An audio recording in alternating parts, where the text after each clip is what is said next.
మరి సనాతన ధర్మానికి రక్షకుల కింద ఉన్న మరి డిప్యూటీ సీఎం గారు మీరు ఇది చూడండి. అదే డిప్యూటీ సీఎం గారి గురించి కూడా నేను ఇంకోటి చెప్తున్నా. మరి ఆయనకి తెలుసో తెలీదో ఆయన నియోజకవర్గంలోనే పిఠాపురం నియోజకవర్గంలోనే స్లాటర్ హౌస్ ఉంది.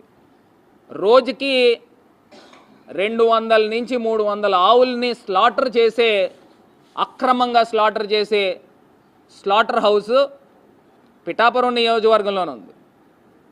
అల్సమీ దాని పేరు ఆ స్లాటర్ హౌస్. మరి హిందూ ధర్మాన్ని సనాతన ధర్మాన్ని పరిరక్షకుల కింద ఉన్న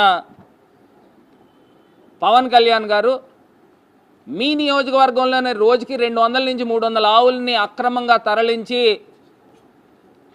కూనీ చేస్తూ ఉన్నారు, స్లాటర్ చేస్తూ ఉన్నారు, బుచ్చరింగ్ చేస్తూ ఉన్నారు. మరి దాని తాలూకా ఓనరు మా ఈవీఎం ఎమ్మెల్యే అనుచరుడే, రాజమండ్రి ఈవీఎం ఎమ్మెల్యే అనుచరుడే.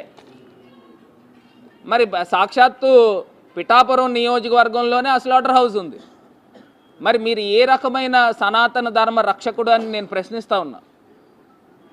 దాని మీద ఒకసారి మీరు ఒక చూపు చూడండి. మరి ఇంత దారుణమైన కార్యక్రమాలు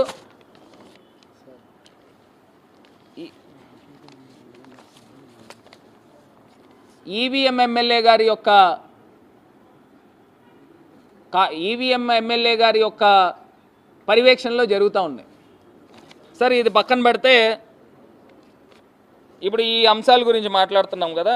ఏది గౌతమి సూపర్ బజార్ యొక్క నా పైన దుష్ప్రచారం చేశారు. రాజమండ్రిలో 5 కోట్ల అతిపెద్ద స్కామ్, వైసీపీకి చెందిన మాజీ ఎంపీ నాయకత్వంలో గౌతమి కోఆపరేటివ్ సూపర్ బజార్ కుంభకోణం అట. మీకు తెలుసా? మళ్ళీ వెనకాతలేవో మొత్తం ఇంత లిస్ట్ రాశాడు. నేను అడుగుతున్నా, అది పొద్దున్నే నేను ఆఫీసర్లకు ఫోన్ చేసి నేను కనుక్కున్నా, మొత్తం ఎన్ని గజాలండి, అసలు ఏం జరిగింది చెప్పండి. అది మొత్తం 370 గజాలంట. రోడ్డు వైండింగ్ పోంగా మిగిలింది ఓ 250 గజాలు ఎంతో మిగిలింది. దానికి 2022లో మావిడి సూర్యభగవాన్ అనే వ్యక్తి లీజుకి తీసుకున్నాడు. ఆ లీజు నెలకి 52,000 రూపాయలు ఖాళీ స్థలానికి లీజ్ కడుతూ ఆయన అడ్వాన్స్ కిందన 12 నెలల అడ్వాన్సు 6,24,000 రూపాయలు కట్టాడు. నాన్ రిఫండబుల్ అడ్వాన్సు ఒక 5 లక్షల రూపాయలు కట్టాడు. ఇప్పటిదాకా రెంట్లు కట్టింది ఒక 5 లక్షల చిల్లర ఎంత కట్టాడు అంటే సుమారుగా ఒక 15-16 లక్షల రూపాయలు ఆ ఖాళీ స్థలానిపైన ఈయన కట్టాడు. కొంత రెంట్ బకాయిలు కట్టడం మానేసిన తర్వాత అప్పుడున్న ఆఫీసర్ ఉమామహేశ్వరరావు గారని ఆయన ఏం చేశాడంటే ఇంకొక పార్టీకి ఇచ్చాడంట. మరి ఇంకొక పార్టీకి ఇచ్చి ఆ 250 గజాలకి ఇదే రెంట్ పెట్టుకుంటూ ఇంకో పార్టీకి ఇచ్చాడు. మీకు ఇందులో ఏదైనా అక్రమము అన్యాయము జరిగిందని మీకు అనిపిస్తే అధికారం మీ చేతిలో ఉంది కదా. ఆ ఉమామహేశ్వరరావు అనే ఆఫీసర్ని అరెస్ట్ చేయండి.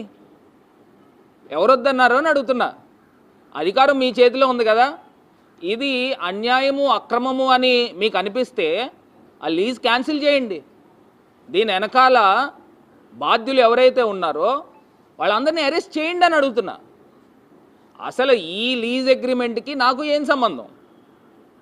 5 కోట్ల రూపాయల కుంభకోణం ఏంటి? ఇప్పుడు 250 గజాల స్థలము, దాని అక్కడ వాల్యూ ఎంత ఉంటుందండి? 1 లక్ష రూపాయలు ఉంటుందా గజం?